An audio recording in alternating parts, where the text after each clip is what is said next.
आज के इस झुग्गी झोपड़ी सम्मान यात्रा के समापन कार्यक्रम में मंच पर उपस्थित भारतीय जनता पार्टी के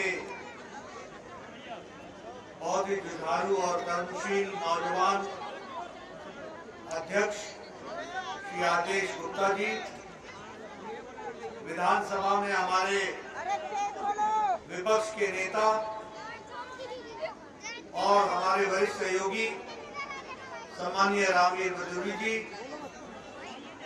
हमारी सांसद मीनाक्षी लेखी जी, हमारे वरिष्ठ साथी और सांसद सम्मानीय डॉक्टर हर्षवर्धन जी, हमारे राष्ट्रीय मंत्री और यहाँ की सहप्रभारी बहन अलका गुर्जर जी, मनोज तिवारी जी, हमारे पूर्व अध्यक्ष और लोकप्रिय सांसद रमेश बिदूरी जी, हमारे सांसद और हमारे प्रिय मित्र, हमारे वरिष्ठ सहयोगी जिनके साथ मैंने युवा काल से काम किया, पूर्व में मंत्री रहे, पूर्व में लोकसभा और राज्यसभा के सदस्य रहे, ऐसे हमारे विजय गोयल जी, मेरे साथी सतीश उपाध्याय जी, हमारे वरिष्ठ साथी विजेंद्र गुप्ता जी, हमारे दिनेश प्रताप सिंह जी, कुलजीत चहल जी, हर्ष मल्होत्रा जी, राजन तिवारी जी, सम्मानित मंच और यहाँ इतनी बड़ी संख्या में झुग्गी झोपड़ी सम्मान यात्रा के समापन समारोह में आए हुए हमारे भाइयों और बहनों, मेरे नौजवान साथियों और प्यारे बच्चों, मीडिया के मेरे साथी, प्रिंट मीडिया और इलेक्ट्रॉनिक मीडिया के मेरे साथी, आज मुझे सम्मान यात्रा में आने का मौका मिला है और जो मैं यहाँ पर इतनी बड़ी संख्या देख रहा हूँ, सारा मैदान इतनी रात गए, तिल रखने को भी जगह नहीं है, इतना भरा हुआ है। इसमें मैं देखता हूं एक तरफ तो आयोजकों की मेहनत है, वहीं आप लोगों का भारतीय जनता पार्टी के प्रति लगाव और प्यार है जो इस कार्यक्रम को सफल बना रहा है। मित्रों, ये जो सम्मान यात्रा हो रही है और उसका समापन है, इसमें आप सब लोगों ने शिरकत की है, इसको अपना कार्यक्रम समझा है और मुझे खुशी है कि आयोजकों ने इस कार्यक्रम की रचना की।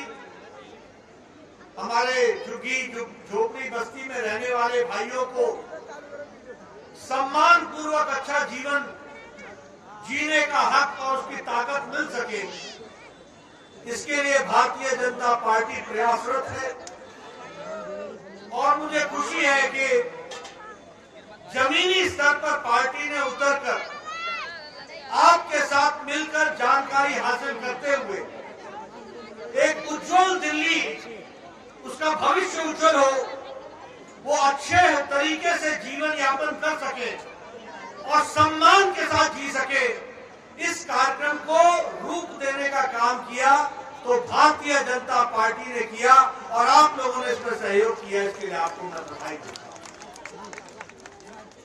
मित्रों, मुझे बताया गया है कि लगभग 31 विधानसभा में ऐसे कार्यक्रम हुए। मुझे यह भी बताया गया कि लगभग कोई 2-3 किलोमीटर की पद यात्राएं भी हुई, घर के साथ संपर्क भी हुआ, लाखों कार्यकर्ताओं के माध्यम से लाखों लोगों से जुड़ने का प्रयास हुआ। मुझे पूरा विश्वास है कि झुग्गी झोपड़ी सम्मान यात्रा के माध्यम से भारतीय जनता पार्टी आप लोगों का सहयोग लेते हुए निश्चित रूप से आपके जीवन में बदलाव लाने में एक सकल योगदान भारतीय जनता पार्टी करेगी, ऐसा मेरा विश्वास है। और मैं ये गौरव के साथ कह सकता हूं बाकी पार्टियां तो राजनीति करती हैं और राजनीतिक कारणों से वोट हासिल करने के लिए तरह तरह के योग प्रपंच भी करती है। वोट हासिल करने के लिए बड़े नए नए नारे भी लेकर के आती है, लेकिन सेवा करने का सौभाग्य इस देश में किसी को नहीं मिला है। अगर ये सौभाग्य मिला है तो भारतीय जनता पार्टी को मिला है और उसके करोड़ों कार्यकर्ताओं को। और ये मैं कहने के लिए नहीं कह रहा हूं, किसी भी पार्टी की और किसी भी कार्यकर्ता की या किसी भी नेता की परीक्षा विपरीत समय में होती है। कोई भी राजनीतिक दल हो, वो विपत्ति काल में कैसे बिहेव करता है उस पर तय होता है कि वह आपके साथ कितना खड़ा है। और मुझे यहां आते हुए और आपके साथ बात करते हुए ये गौरव महसूस होता है कि जब कोरोना आया, जब लॉकडाउन लगा, जब सारी पार्टियां हाइबरनेशन में चली गई, कोई नेता नहीं दिखा, पार्टियां आइसोलेशन में चली गई, हाइबरनेशन में चली गई, कोई नहीं दिखा। उस समय भारतीय जनता पार्टी के करोड़ों कार्यकर्ता अपने जान को हथेली में लेकर के सेवा भाव से लगे और वो उस काम में भाई साहब। कांग्रेस के नेता, बाकी नेता ये सिर्फ ट्विटर हैंडल पर दिखते थे, ये लॉकडाउन के समय सिर्फ लैपटॉप के सामने वक्तव्य देते हुए दिखते थे, लेकिन कभी गरीब जनता की सेवा के लिए नहीं आए। मैं आपको बधाई देता हूं कि दिल्ली के कार्यकर्ताओं ने जब हमारी लेबर अपने अपने घरों को जाने के लिए आतुर हुई थी, तो यहां से बसों की व्यवस्था से लेकर चरण पादुकाएं तक देकर भोजन की व्यवस्था करते हुए उनको उत्तर प्रदेश से बिहार तक पहुंचाने का काम किया तो भारतीय जनता पार्टी ने।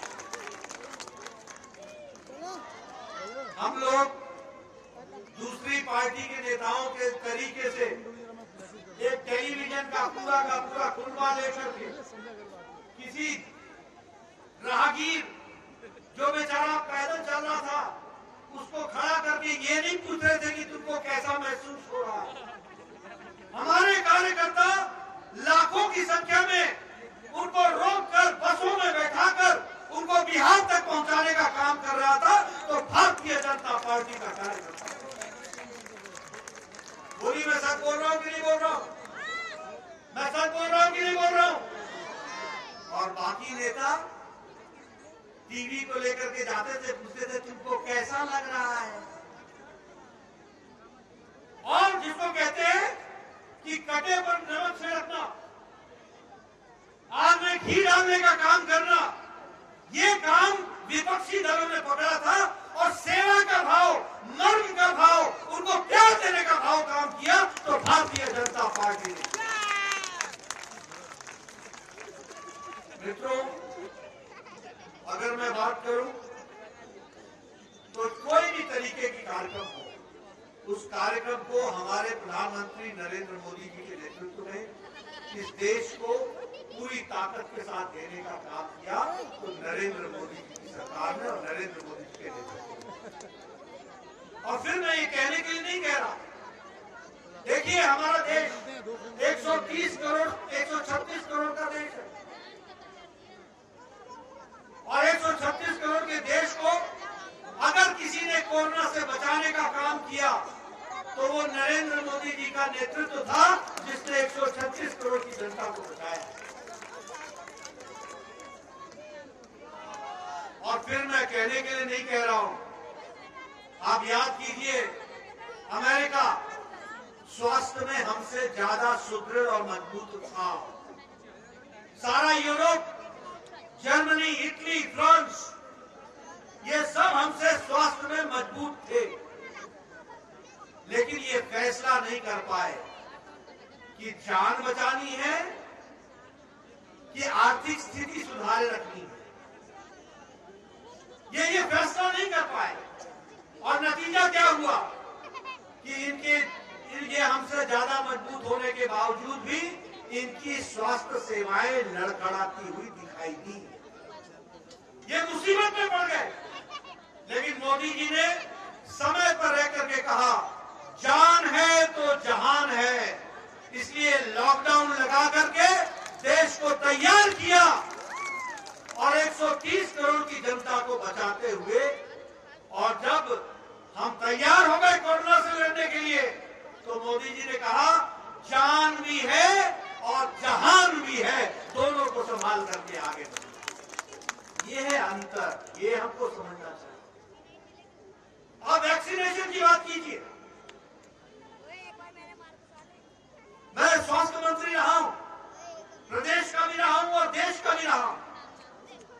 दुनिया का सबसे बड़ा वैक्सीनेशन कार्यक्रम और सबसे तेज गति से चलने वाला वैक्सीनेशन कार्यक्रम अगर कहीं हुआ है तो वो भारत में हुआ है, मोदी जी के नेतृत्व में हुआ है। इस बात को भी हमको समझना है और इसलिए मैं ये कहूंगा, जहां आज 121 करोड़ वैक्सीनेशन हो गए, वहीं दिल्ली में 121 करोड़ में 2 करोड़ 30 लाख लोगों का वैक्सीनेशन दिल्ली में हुआ है और मुफ्त हुआ है।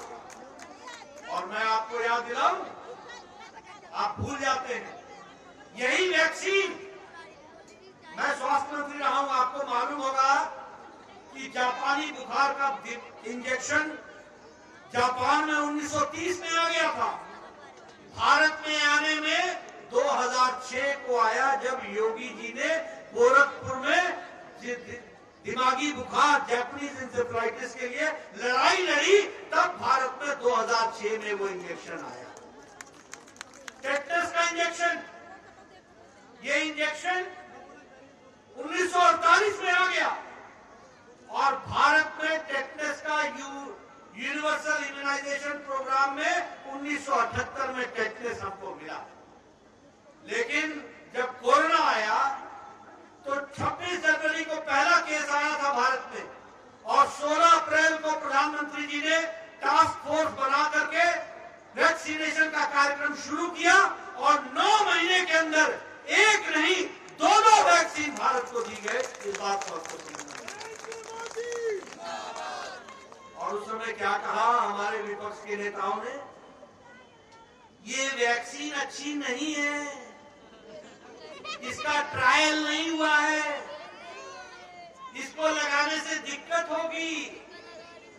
किसी ने कहा ये मोदी वैक्सीन है, किसी ने कहा ये बीजेपी वैक्सीन है। आजकल मैं संसद में पूछता हूं कैसी लगी मोदी टीका, लगा लिया? बोलते हाँ लगाना तो था ही। मैंने कहा आपने जितना देश का नुकसान किया, आपने देश के लोगों को बरगलाया, गरीब लोगों के मन में संशय पैदा किया, आपने जान के साथ देश के साथ एक तरीके से नुकसान पहुंचाने का काम किया। वही भारतीय जनता पार्टी मोदी जी के नेतृत्व में वैक्सीनेशन के लिए जुट गई और एक एक व्यक्ति को वैक्सीनेशन मुफ्त कराने का काम किया। तो भारतीय जनता पार्टी, यही केजरीवाल जी से बोलते थे मैं वैक्सीन खुद खरीद लूंगा, हमें इजाजत दो, हमें इजाजत दो।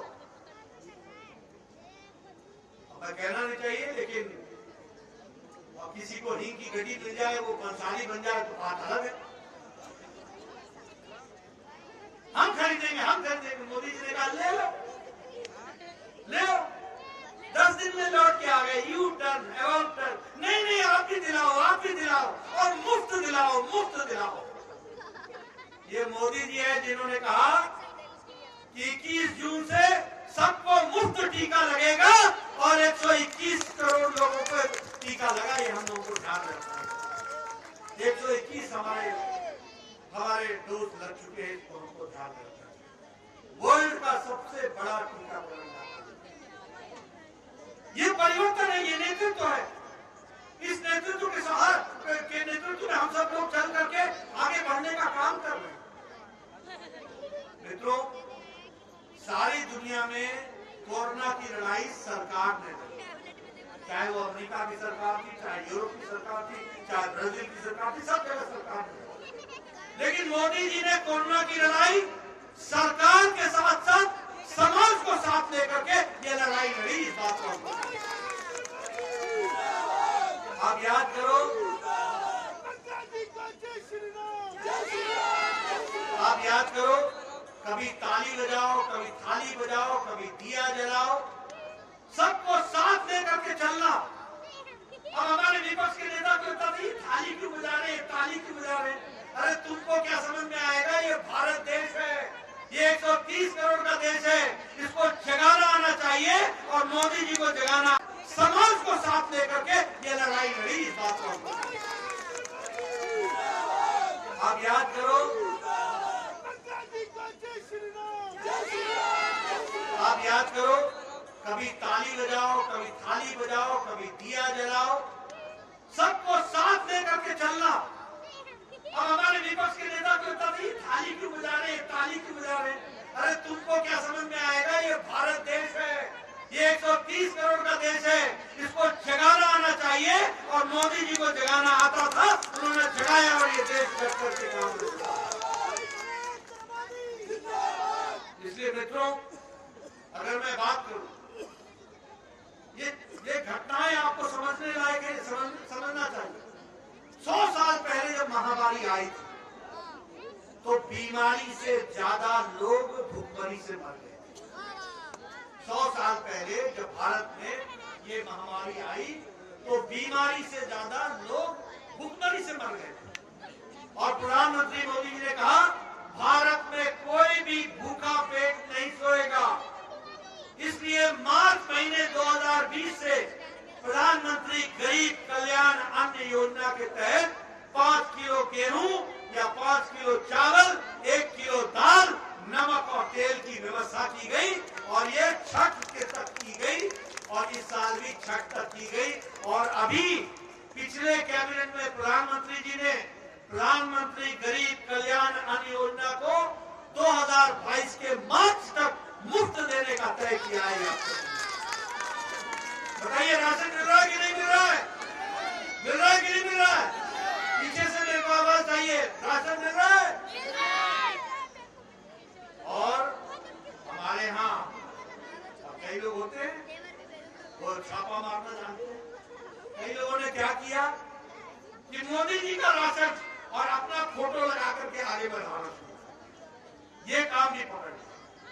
लेकिन हमने कहा चलो देर आए दुरुस्त आए, मोदी जी के नाम पर कम से कम आपने राशन बांटना तो शुरू किया, ये आपको अकल तो आई।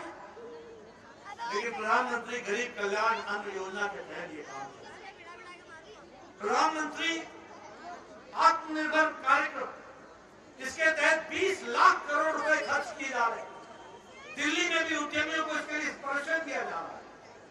इसी के तहत एग्रीकल्चर में लोगों को 1 लाख करोड़ रुपए के माध्यम से एग्रीकल्चर फार्म के लिए काम चल रहा है। एमएसएमई सेक्टर में लोगों को सॉफ्ट लोन मिल रहे हैं ताकि वो अपना जीवन को यापन कर सके। स्वनिधि योजना के तहत कोशिश हुई है कि हमारे रेडी वाले उनको 10,000 रुपए की व्यवस्था की जाए और रेडी के ताकि वो अपना जीवन यापन कर सके। और स्ट्रीट वेंडर्स के लिए 50 लाख लोगों के लिए 10,000 रुपए की व्यवस्था की गई ताकि वह अपना जीवन यापन कर सके। ये स्वनिधि योजना। हमारे गरीब लोगों के लिए ई श्रम कार्ड। अब ये ई श्रम कार्ड क्या है? अगर कोई लेबर काम करती है तो उस लेबर का पैसा बिचौलिया नहीं खाएगा, वो ई श्रम कार्ड के तहत सीधे उसके खाते में जाएगा और खाते में ही दिया गया पैसा वही मालिक के लिए मंजूर होगा। इस तरीके की व्यवस्था ये ई श्रम card, one nation one ration card. हमारे बहुत से लोग बिहार से आते हैं। मुझे अभी हमारे दिनेश जी, मैं नाम ठीक ले रहा हूँ, दिनेश जी ने अभी मुझे बताया और उन्होंने बहुत भोजपुरी में बात की और कहा कि समझ आ रहा है कि नहीं आ रहा है। मुझे खुशी हुई, मुझे थोड़े मगही और थोड़ी सी भोजपुरी सुनने का सौभाग्य मिला। तो उन्होंने कहा कि आप लोगों के लिए मोदी जी ने व्यवस्था की है। अब क्या व्यवस्था की है कि अगर आपका राशन कार्ड मोतिहारी का भी होगा तो भी आपको दिल्ली में राशन मिलेगा। One nation one ration card ये व्यवस्था की गई। उसी तरीके से जन औषधि इस कार्यक्रम को हम लोग को लॉन्च करने का मौका मिला। ये ब्रांडेड दवाई जो होती है वो ब्रांडेड दवाई बिना ब्रांड के 90% सस्ती मिल रही है और इसकी मिलने की व्यवस्था की गई, तो इसको भी हमको ध्यान रखना है। लेकिन मुझे दुख के साथ कहना पड़ता है, अब अगर योजनाओं की बात करूं, उजाला योजना, उज्ज्वला योजना हमारे सब लोगों ने बातचीत की है। अब जनधन खाता खुलवाया और यहाँ आपके दिल्ली में 7 करोड़ 30 लाख लोगों का जनधन खाता खुला। अब जब जनधन खाता खुल रहा था तो विपक्ष मजाक उड़ा रहा था कि मोदी जी तो लाल किले के प्राचीर से खड़े होकर के खाता खुलवा रहे।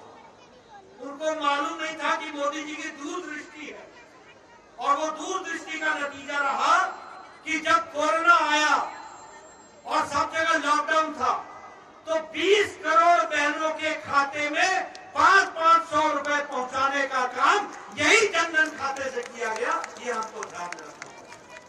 न पोस्टमैन, न मनी ऑर्डर, न पोस्ट ऑफिस, सीधे फाइनेंस मिनिस्ट्री से और सीधे बैंक से पैसा बहनों के, और छोटा मोटा आंकड़ा नहीं है, 20 करोड़ बहनों को 3 महीने के लिए 500 रुपए पहुंचाए गए। इसकी व्यवस्था की, ये इसको भी हमको ध्यान में रखना चाहिए। उज्ज्वला योजना 8 करोड़ गैस बांटे गए और यहाँ पर मुझे बताया गया कि 73 लाख लोगों को गैस बांटा गया। यानी महिलाओं का सशक्तिकरण। ये महिलाएं पहले किरोसिन तेल के लिए लगती थी, स्टोव जलाना है, पता नहीं कहां से किरोसिन तेल आती, आज उनको गैस का सिलेंडर मुहैया कराया गया है। उनके पतिदेव फैक्ट्री में काम करने के लिए जाते हैं तो 5 मिनट के अंदर चाय बना करके देती है और आधे घंटे के अंदर भोजन बना करके देती है। यह महिला सशक्तिकरण होता है, इसको भी हमको समझना है। अगर हम बात करें सौभाग्य योजना की तो लगभग हमारे यहाँ 2 करोड़ 81 लाख लोगों के घरों में बिजली पहुंचाने का काम हुआ और दिल्ली में भी ये काम को आगे बढ़ाया गया। उसी तरीके से आयुष्मान भारत, मुझे दुख है, मैं उस समय स्वास्थ्य मंत्री था, सारे देश में 55 करोड़ लोगों को मोदी जी के आशीर्वाद से 5 लाख रुपए महामारी आई थी तो बीमारी से ज्यादा लोग भुखमरी से मर गए। 100 साल पहले जब भारत में ये महामारी आई तो बीमारी से ज्यादा लोग भुखमरी से मर गए और प्रधानमंत्री मोदी जी ने कहा भारत में कोई भी भूखा पेट नहीं सोएगा।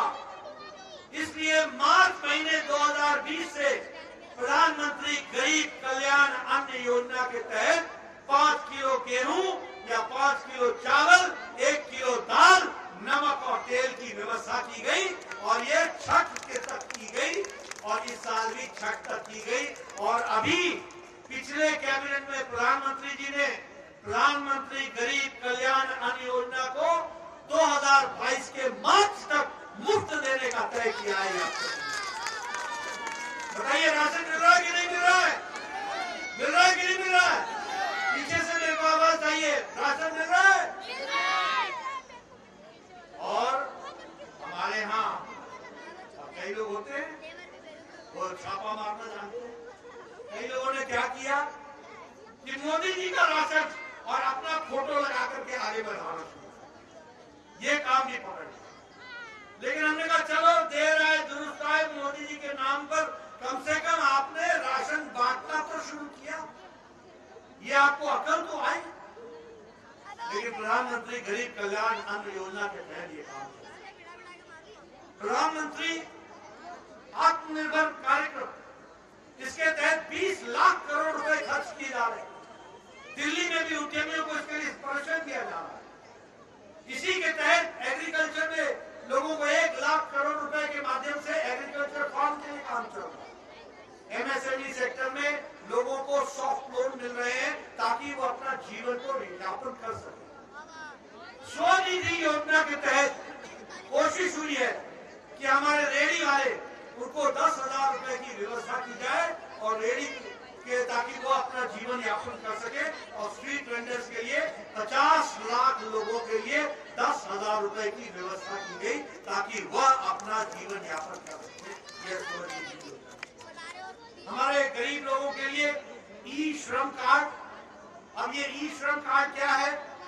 अगर कोई लेबर काम करती है तो उस लेबर का पैसा बिचौलिया नहीं खाएगा, वो ई श्रम कार्ड के तहत सीधे उसके खाते में जाएगा और खाते में ही दिया गया पैसा वही मालिक के लिए मंजूर होगा। इस तरीके की व्यवस्था ये ई श्रम card. One nation one ration card. हमारे बहुत से लोग बिहार से आते हैं। मुझे अभी हमारे दिनेश जी, मैं नाम ठीक ले रहा हूँ, दिनेश जी ने अभी मुझे बताया और उन्होंने बहुत भोजपुरी में बात की और कहा कि समझ आ रहा है कि नहीं आ रहा है। मुझे खुशी हुई, मुझे थोड़े मगही और थोड़ी सी भोजपुरी सुनने का सौभाग्य मिला। तो उन्होंने कहा कि आप लोगों के लिए मोदी जी ने व्यवस्था की है। आप क्या व्यवस्था की है कि अगर आपका राशन कार्ड मोतिहारी का भी होगा तो भी आपको दिल्ली में राशन मिलेगा। One nation one ration card ये व्यवस्था की है। उसी तरीके से जन औषधि, इस कार्यक्रम को हम लोग को लॉन्च करने का मौका मिला। ये ब्रांडेड दवाई जो होती है वो ब्रांडेड दवाई बिना ब्रांड के 90% सस्ती मिल रही है और इसकी मिलने की व्यवस्था की गई। तो इसको भी हमको ध्यान रखना है। लेकिन मुझे दुख के साथ कहना पड़ता है, अब अगर योजनाओं की बात करूं, उजाला योजना, उज्ज्वला योजना, हमारे सब लोगों ने बातचीत की है। अब जनधन खाता खुलवाया और यहाँ आपके दिल्ली में 7 करोड़ 30 लाख लोगों का जनधन खाता खुला है। अब जब जनधन खाता खुल रहा था तो विपक्ष मजाक उड़ा रहा था कि मोदी जी तो लाल किले के प्राचीर से खड़े होकर के खाता खुलवा रहे हैं। उनको मालूम नहीं था कि मोदी जी की दूरदृष्टि है और वो दूरदृष्टि का नतीजा रहा कि जब कोरोना आया और सब जगह लॉकडाउन था तो 20 करोड़ बहनों के खाते में 500 रुपए पहुंचाने का काम यही जनधन खाते से किया गया। ये हमको ध्यान रखना है। न पोस्टमैन, न मनी ऑर्डर, न पोस्ट ऑफिस, सीधे फाइनेंस मिनिस्ट्री से और सीधे बैंक से पैसा बहनों के, और छोटा मोटा आंकड़ा नहीं है, 20 करोड़ बहनों को 3 महीने के लिए 500 रुपए पहुंचाए गए। इसकी व्यवस्था की ये, इसको भी हमको ध्यान में रखना चाहिए। उज्ज्वला योजना 8 करोड़ गैस बांटे गए और यहाँ पर मुझे बताया गया कि 73 लोगों को गैस, 73 लाख लोगों को गैस बांटा गया। यानी महिलाओं का सशक्तिकरण। ये महिलाएं पहले किरोसिन तेल के लिए लगती थी, स्टोव जलाना है, पता नहीं कहां से किरोसिन तेल आती, आज उनको गैस का सिलेंडर मुहैया कराया गया है। उनके पतिदेव फैक्ट्री में काम करने के लिए जाते हैं तो 5 मिनट के अंदर चाय बना करके देती है और आधे घंटे के अंदर भोजन बना करके देती है। यह महिला सशक्तिकरण होता है। इसको भी हमको समझना है। अगर हम बात करें सौभाग्य योजना की तो लगभग हमारे यहाँ 2 करोड़ 81 लाख लोगों के घरों में बिजली पहुंचाने का काम हुआ और दिल्ली में भी ये काम को आगे बढ़ाया गया। उसी तरीके से आयुष्मान भारत, मुझे दुख है, मैं उस समय स्वास्थ्य मंत्री था, सारे देश में 55 करोड़ लोगों को मोदी जी के आशीर्वाद से 5 लाख रुपए का सालाना हेल्थ कवर दिया गया। 5 लाख लोगों, 55 करोड़ लोगों को 5 लाख का हेल्थ कवर। ये दुनिया का सबसे बड़ा हेल्थ कवरेज है। अमेरिका का चुनाव हेल्थ एश्योरेंस और इंश्योरेंस पर होता है। यूरोप का चुनाव का मुद्दा होता है हेल्थ इंश्योरेंस। यहां मोदी जी ने मुद्दा नहीं बनाया, लेकिन भारत की सेवा की। 55 करोड़ लोग यानी 40% भारत की गरीब आबादी को 5 लाख रुपए का हेल्थ कवर देने का काम किया। मुझे याद है, मैं स्वास्थ्य मंत्री था और मैं एमपी बनकर के आया। मैं ब्रह्मपुत्र में रहता था, वहां मेरा लिफ्टमैन था। वो बेचारा सुबह शाम मुझे छोड़ता था, नीचे तक लाता था, फिर शाम को ऊपर लिफ्ट से जाता था। उसके चेहरे पर मैं हमेशा देखता था कि एक मायूसी छाई गई। मैंने उससे पूछा क्या बात है? उसने कहा पैसे नहीं। मैं मेंबर पार्लियामेंट था, मैं स्कीम को कुछ जानता था। मैंने कहा तुम ऐसा करो, जाओ राम मनोहर लोहिया हॉस्पिटल में और जा करके वहां पर अपने एस्टीमेट बना करके लाओ, मैं व्यवस्था करूं। मैंने उसके ऑपरेशन की व्यवस्था की, वो ऑपरेशन हो गया। जब वो मेरे से मिलने आया तो उसकी आंखों में जो मैं एक जिसको कहता हूं कि दर्द और एक त्याग जो मैं देख रहा था, मुझे एहसास हो रहा था कि एक आम गरीब आदमी का जीवन कितना मुश्किल है। इस बात को मेरे को समझ में आ रहा। और जब मैं स्वास्थ्य मंत्री बना, मोदी जी का आशीर्वाद मिला, 55 करोड़ लोगों को, कौन है ये 55 करोड़ लोग? रिक्शा वाला, ठेला वाला, रेहड़ी वाला, फेड़ी वाला, रैक पिकर, बाल काटने वाला, ऐसे लोगों को बाय प्रोफेशन, जाति से नहीं, बाय प्रोफेशन 55 करोड़ लोगों को, 10 करोड़ 74 लाख परिवारों को 5 लाख रुपए का हेल्थ कवर दिया गया। और मुझे संतोष हुआ कि मुझे भी इसमें शामिल होने का मौका मिला और मुझे भी इस काम को करने का और रूप देने का मौका मिला। मैं उस समय केजरीवाल साहब को मैंने कहा, केजरीवाल साहब अपना ईगो मत लाओ, अपना अहम मत लाओ, दिल्ली की जनता के साथ अन्याय मत करो। उस समय 55 करोड़ लोग थे, आज लगभग 55 लाख लोग थे, आज लगभग 70 लाख लोग हो गए हैं ऐसे जिनको आयुष्मान भारत का कार्ड दिल्ली में मिलना चाहिए, वो नहीं दे रहे हैं। तो ये काम और ये गरीबों के बीच में रोड़ा काटने का काम और रोड़े की तरीके से खुद खड़े होने का काम अगर किसी ने पकड़ा है तो अरविंद केजरीवाल ने पकड़ा है और उनकी सरकार ने पकड़ा है। मुझे दुख है। मैंने कहा क्या करते हो, क्यों करते हो? इन गरीब लोगों ने तुम्हारा क्या बिगाड़ा है, क्यों ऐसे कर रहे हो? भारत सरकार देने के लिए आतुर है, 5 लाख रुपए का सालाना गोल्डन कार्ड देने के लिए आतुर है और 55 लाख लोगों यहाँ के दिल्ली से वंचित हो जाए। ये मैं चाहूंगा कि आप झुग्गी झोपड़ी में रहने वाले लोग घर घर में जाके बताइए कि ये जो लोगों के बीच में बातें करते हैं, ये केजरीवाल की सरकार ये लोगों के हित में नहीं, लोगों के विरोध में काम करती है और आयुष्मान भारत इसका जीता जागता तस्वीर। अभी रामवीर मिजुरी जी बात कर रहे थे प्रधानमंत्री आवास योजना के बारे में। प्रधानमंत्री आवास योजना, यहाँ आवास ना आए, क्या आप चाहते हैं कि यहाँ प्रधानमंत्री के पक्के मकान ना आए? आप चाहते हैं क्या? आप चाहते हैं ना कि आवास बने? अगर आप आवास चाहते हैं तो याद रखिएगा कि आशीर्वाद देना तो भारतीय जनता पार्टी के कमल को निशान को देना, उस बात को हमको ध्यान रखिए। मित्रों, वैसे तो हमारे सभी लोगों ने बहुत सी चर्चाएं की है, पर मैं एक बात जरूर कहना चाहूंगा कि आम गरीब आदमी की तस्वीर और तकदीर बदलने का काम जब जब हुआ है तो उस प्रदेश में हुआ है जहां भारतीय जनता पार्टी की सरकार है, और केंद्र में तब हुआ है जब एनडीए की सरकार रही और मोदी जी की सरकार में तो यश बहुत तीव्र गति से आगे बढ़ा।